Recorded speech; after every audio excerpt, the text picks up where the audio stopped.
कुमार, तुम्हें पूर्व जन्म की कथा याद है? हाँ स्वामी, मेरा मोह भंग हो चुका है स्वामी। अपने दासी समझकर मेरे प्रश्नों का उत्तर दीजिए स्वामी। बोलो प्रिय, तुम्हारा प्रश्न क्या है?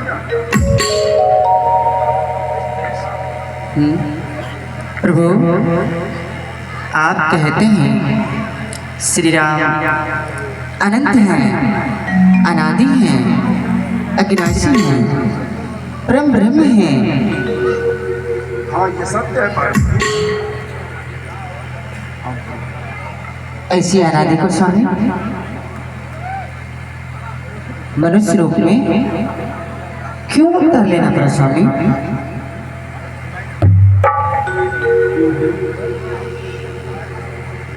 तुमने एक गूढ़ प्रश्न पूछ लिया पार्वती। इसका उत्तर अति विस्तृत है और व्यापक है। स्वामी,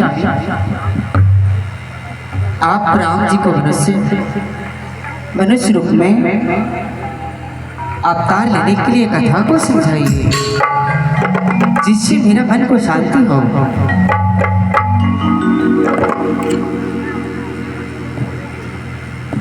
श्री हरि के नाम, कथा, रूप सभी अपार और असीमित हैं। फिर भी हम अपनी बुद्धि के अनुसार यथासंभव तुम्हें कथा सुनाने का प्रयास करते हैं। ठीक है स्वामी। हे पार्वती, वेद शास्त्रों में श्री हरि की कृपा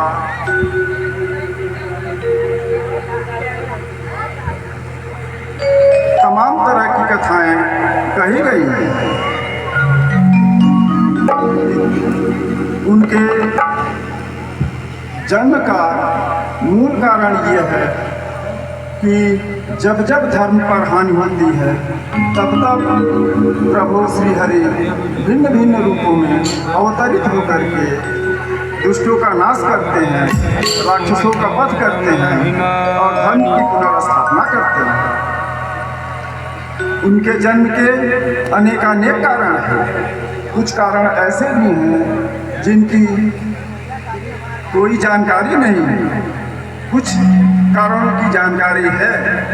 उसमें से एक दो जन्मों की कथा हम तुम्हें विस्तृत बताते हैं। बताइए स्वामी। ध्यान लगाकर सुनो। ठीक है स्वामी। श्री हरि के दो प्यारे द्वारपाल थे, जय और विजय।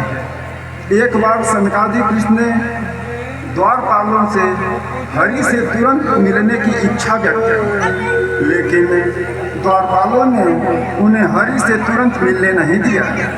इस पर सनकादिक ऋषि ने उन दोनों द्वारपालों को श्राप दिया कि जाओ तुम लोग राक्षस हो जाओ।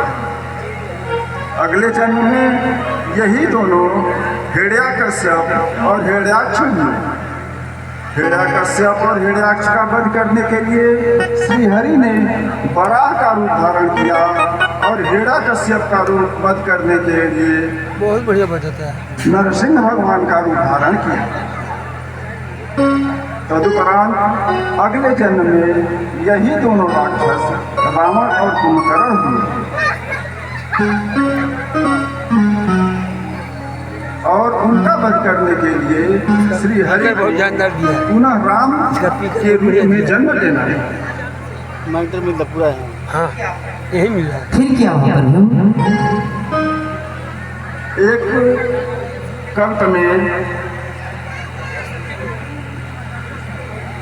कल्प में ऋषि कश्यप और अदिति ने श्री हरि को प्रसन्न करके उनसे अपने जैसा ही पुत्र प्राप्त करने के लिए वरदान प्राप्त किया।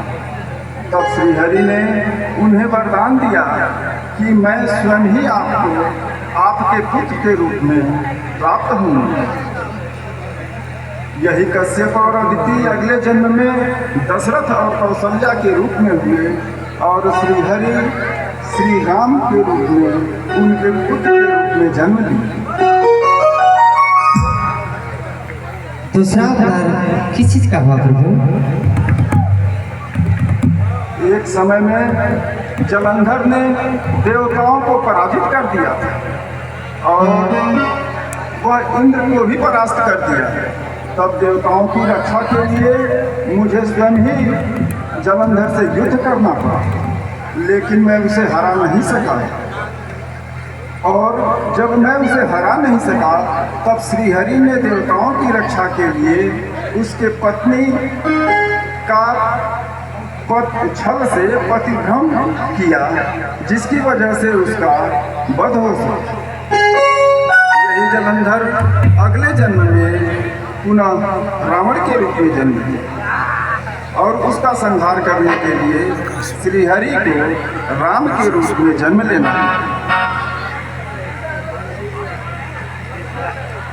प्रभु आगे सुनाइए। हे प्रिय, अगले कवियों ने प्रभु के अनेक गुणगान किए हैं। एक बार पृथ्वी राक्षसों से भयभीत होकर त्राहिमाम करने लगी और सभी देवताओं के पास वो अपने रक्षा के लिए गौ रूप में गई। उसमें मैं भी था। मेरे ही सुझाव से देवताओं ने प्रभु से प्रार्थना की। तब प्रभु ने आकाशवाणी की कि हे पृथ्वी, तुम्हारा भार हरण करने के लिए हम राक्षसों का नाश करने के लिए मैं राजा दशरथ के वहाँ पुत्र के रूप में जन्म लूँगा। अपना वचन पूरा करने के लिए दशरथ पुत्र राम के रूप में जन्म लिया। श्रीहरि के वरदान के और भी कारण है क्या स्वामी? हाँ, सबसे महत्वपूर्ण कारण तो यह है कि एक बार विष्णु भक्त नारद श्रीहरि को श्राप दिए थे कि आपने मेरा अपमान किया है और अब आपको भी मनुष्य योनि में जाकर जन्म लेना पड़ेगा। विष्णु भक्त नारद जी ने श्रीहरि को श्राप क्यों दिया? ऐसा कौन सा पाप हुआ स्वामी? आगे का वृत्तांत तुम स्वतः ही देखो।